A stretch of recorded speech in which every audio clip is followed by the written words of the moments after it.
There's a fault running beneath Southern California that produces more earthquakes every single year than the San Andreas. It runs directly beneath San Bernardino, Riverside, Hemet, and Temecula. It stretches 210 kilometers from the mountains northeast of Los Angeles all the way to the Mexican border. And according to a landmark study published just weeks ago in the Journal of Geophysical Research, it has now reached its highest stress level in 1,000 years. Its name is the San Jacinto Fault. And almost nobody outside of seismology has heard of it. That is about to change. Southern California sits on top of one of the most complex tectonic systems on the planet. Most people know one name from that system, San Andreas. It is the fault that Hollywood made famous, the one that runs 1,300 kilometers up the spine of California, the one scientists have been warning about for decades. But the San Andreas does not work alone. It is part of a network. And the most active member of that network is not the San Andreas at all. The San Jacinto Fault is a right lateral strike-slip fault, meaning the two crustal blocks on either side of it grind horizontally past each other. The same motion, the same mechanics, the same catastrophic potential as the San Andreas. The Pacific Plate and the North American Plate are locked in a slow-motion collision across this entire region, moving at roughly 2 inches per year. Together, the San Andreas and San Jacinto systems absorb 90% of all tectonic motion between the two plates in Southern California. Every millimeter of movement that doesn't happen quietly is stored as stress in the rock beneath your feet. According to the Southern California Earthquake Center, the San Jacinto Fault produces more magnitude 3.0 and above earthquakes per year than any other fault in California, more than the San Andreas, more than any other system in the state. Scientists call it the most seismically active fault in California, and for 160 years, since the last major rupture in 1857, it has been accumulating stress without a significant release. In June 2026, a team of researchers from the University of Bern, the University of Hawaii at Manoa, and the USGS published the most detailed stress model ever constructed for this region. They fed 1,000 years of earthquake history into a physics-based computer simulation, tree ring records, radiocarbon-dated sediment samples, paleoseismic trenching data, and ran the model forward to the present day. What they found stopped them cold. Tectonic stress along the southern San Andreas and San Jacinto fault systems has now reached, and in some places exceeded, the highest levels recorded in the past millennium. The San Jacinto Bernardino segment is sitting at 3.6 megapascals of accumulated stress. The Mojave South segment of the San Andreas is at 2.8 megapascals.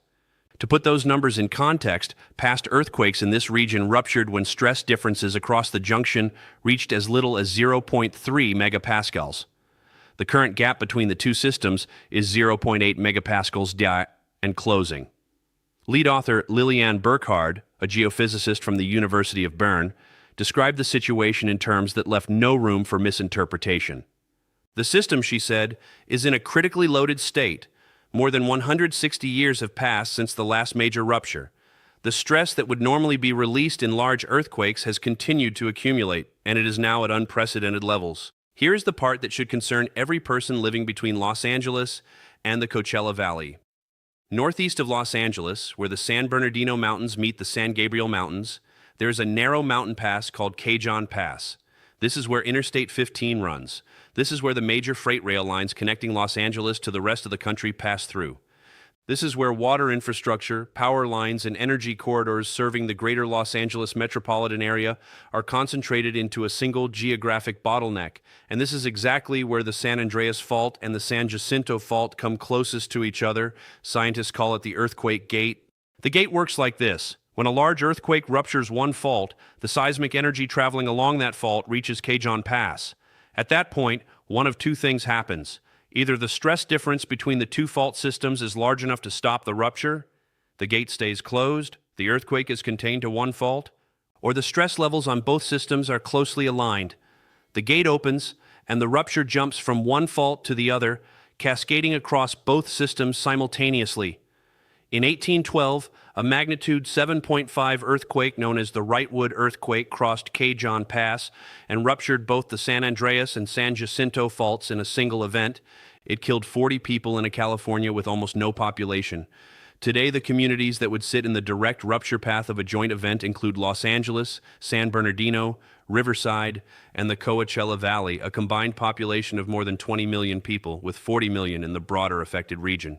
Burckhardt model shows that current stress conditions resemble those that preceded the 1812 event more closely than any period in the past 2 centuries. The gate, in her words, appears to be approaching the configuration in which it opens. Stop for a second. Let that number sink in. The stress difference required to open the gate in past earthquakes was 0.3 megapascals. The current gap is 0.8, still above that threshold, but the model shows both systems are now loading at comparable rates.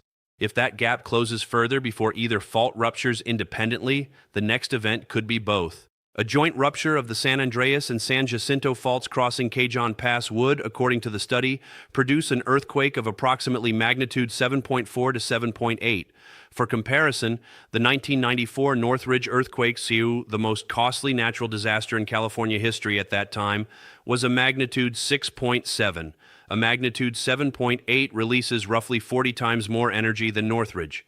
And unlike Northridge, which occurred on a previously unmapped fault in a single location, a joint rupture would propagate across hundreds of kilometers simultaneously. The infrastructure consequences of that scenario have been modeled separately by emergency planners, and the picture is severe. Cajon Pass contains the I-15 freeway, the BNSF and Union Pacific freight rail lines, and natural gas and electrical transmission infrastructure serving the entire Los Angeles basin. A magnitude 7.8 rupture centered on or near Cajon Pass would sever all of these systems at their most concentrated point. Los Angeles would lose road access to the east, rail freight would stop, power and gas infrastructure would be damaged or destroyed across the pass. And that assumes only the pass itself is affected. A joint rupture extending to San Bernardino, Riverside, and the Coachella Valley would add millions of people to the impact zone simultaneously. Dr. Lucy Jones, one of the most respected seismologists in the United States, pointed directly at this scenario in the days following the Venezuela earthquake. She noted that what happened in Venezuela, a strike-slip fault doublet devastating a city built without adequate seismic preparation, is structurally identical to what the San Andreas system is capable of delivering to Southern California. She added that even buildings constructed to current code in California have up to a 10% probability of collapsing in a major earthquake. California has hundreds of thousands of older structures that have never been retrofitted at all. California has over 500 active fault lines. 15 of them are considered major threats. But there is a specific reason the San Jacinto has stayed outside the public conversation for so long. It doesn't have the mythology. The San Andreas has movies. The San Andreas has the cultural weight of 50 years of disaster storytelling. The San Jacinto has the science, the activity rate, the stress data, and the proximity to population centers, but not the name recognition. That asymmetry between scientific understanding and public awareness is precisely what makes the San Jacinto dangerous. The cities that sit on or adjacent to its trace, San Bernardino, Riverside, Hemet, Temecula, are not preparing for a San Jacinto earthquake. Most of their residents have never heard the name. Many of the buildings in those cities were constructed before modern seismic codes. And the fault beneath them has been silent for long enough that the stress it has accumulated is now, by the best available science, at a level not seen in 1,000 years. Burckhardt's team is careful to say this is not a prediction. The study does not say when. It cannot. No seismic model in the world can identify the day or the hour. What it can say, and what this study says clearly, in a peer-reviewed journal, using 1,000 years of geological data, is that the system is critically stressed, that the conditions for a joint rupture are more closely aligned than at any point in recorded history, and that the time to prepare is now and not after the next earthquake. There is one number scientists are watching more closely than any other right now, 0.3 megapascals. That is the stress difference at which Cajon Pass has opened in the past. The current gap is 0.8. As both fault systems continue to load at comparable rates, that gap narrows, not on a human schedule, not on a calendar anyone can read, but on the schedule of the Earth, which has been keeping time along this fault system for 10 million years and has never once failed to eventually release what it has stored. The question is not whether. The question is when, and whether 40 million people will be ready when it happens. Subscribe to Seismic Alert. We will be watching.